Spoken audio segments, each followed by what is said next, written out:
Hello everyone, మనం time and work నుండి ఒక క్వశ్చన్ అనేది డిస్కస్ చేద్దాం. మరి నేను ఎందుకు అంటున్నా అంటే ఈ క్వశ్చన్ అనేది కొంచెం మనం రేషియో కాన్సెప్ట్ అంటే ఎఫిషియన్సీ అనేది కొంచెం తీసుకునే విధానం అనేది కొంచెం చేంజ్గా ఉంటుంది కాబట్టి మనం ఈ క్వశ్చన్ తీసుకోవడం జరిగింది. మరి ఇక్కడ ఇచ్చిన క్వశ్చన్ ఏంటి? A and B can complete a piece of work in 20 days and 30 days respectively. 20 days and 30 days respectively. A and B started the work and after 5 days C joined them. The total work completed in 10 5 by 13 days. Then in how many days C alone complete the work అంటున్నాడు. So first మనం తీసుకోవాల్సింది ఏంటంటే C ఒక్కడే ఎన్ని రోజుల్లో పూర్తి చేస్తున్నాడు, right?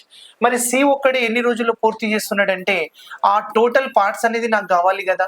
So total parts mean total work ఎంత. సో టోటల్ వర్క్ తీసుకుంటే బై సి యొక్క రేషియో తోటి మనం డివైడ్ చేస్తే నంబర్ ఆఫ్ డేస్ అనేది మనం బయటికి తీసుకోవచ్చు. ఓకేనా? టోటల్ వర్క్ బై సి చేయాలి. మరి సి యొక్క రేషియో ఉండాలి, టోటల్ వర్క్ ఎంత అనేది నాకు అవసరం. మరి అందుకోసం మనం ఏం చేయొచ్చు అని అంటే చూడండి, and first 20 days and 30 days లో మనం ఇక్కడ ఏబీలు సో వర్క్ చేస్తున్నారు. మరి 20 30 అంటే ఎంత తీసుకోవచ్చు? 60. 20 ఎంత అంటే 3 parts, 30 ఎంత అంటే 2 parts. Daily 3 parts, daily 2 parts cover చేస్తున్నారు. మరి ఇక్కడ వాళ్ళు ఎన్ని రోజులు కవర్ చేసారు అని అంటే 5 days తీసుకున్నారు. చూడండి, సో టోటల్ ఎంత అంటే 10 5 by 13 days లో కంప్లీట్ చేస్తారు. కానీ ఏబీలు మాత్రం ఎన్ని రోజులు చేసిరు అంటే ఏమంటున్నాడు ఇక్కడ? 5 days చేసిరు అంటున్నాడు. మరి రిమైనింగ్ ఏమవుతుంది అని అంటే అప్పుడు సి జాయిన్ అయిండు అన్నాడు. సి జాయిన్ అయితే రిమైనింగ్ వర్క్ ఎవరెవరు చేయాలి? ఏబిసి చేయాలి. అంటే నాకు ఏబిలో రేషియో ఉంది కానీ సి రేషియో లేదు. అందుకోసం మనం ఏం చేయాలి అని అంటే సో ఈ 5 days వర్క్ ని మనం రిమూవ్ చేయాలి.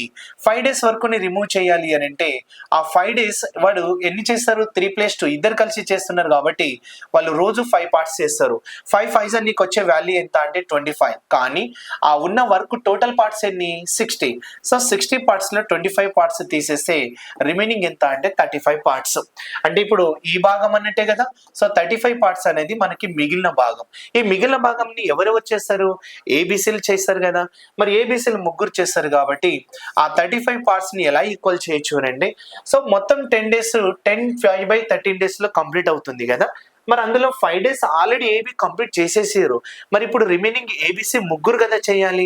మరి మిగతా డేస్ ఎంత అంటే మీరు అందులో 5 days తీసేసినాం అనుకోండి, అప్పుడు 5 5 by ఏం రాసుకోవచ్చు? 13 days.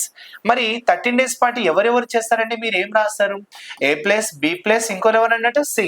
అంటే ముగ్గురు ఎఫిషియన్సీ తోటే కదా చేస్తారు.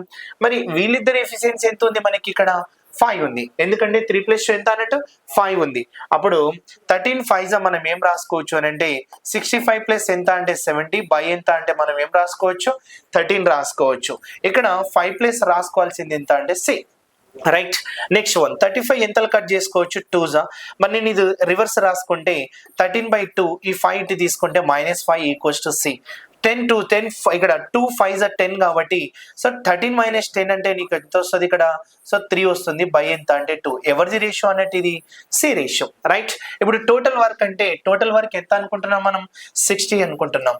60 బై సి అంటే ఎంత రాసుకోవచ్చు? 3/2. అలాగే 60ని మనం ఇంటూ 2 తీసుకొని బై ఎంత రాసుకోవచ్చు? 3 ఎంతలు తీసుకోవచ్చు అంటే 22 ఎంత అంటే 40 days అనేది ఆన్సర్ అవుతుంది. అంటే సి ఎలోన్ గా ఎన్ని రోజుల్లో కంప్లీట్ చేస్తాడంటే 40 days. ఇలాంటి క్వశ్చన్ మనం ఎస్ఐలలో లేదంటే బీట్ ఆఫీసర్ సంబంధించి గ్రూప్ 4 సంబంధించింది ఏదైనా మనం కానిస్టేబుల్ లో కూడా అడగడం అని ఎప్పుడు అనుకోవద్దు.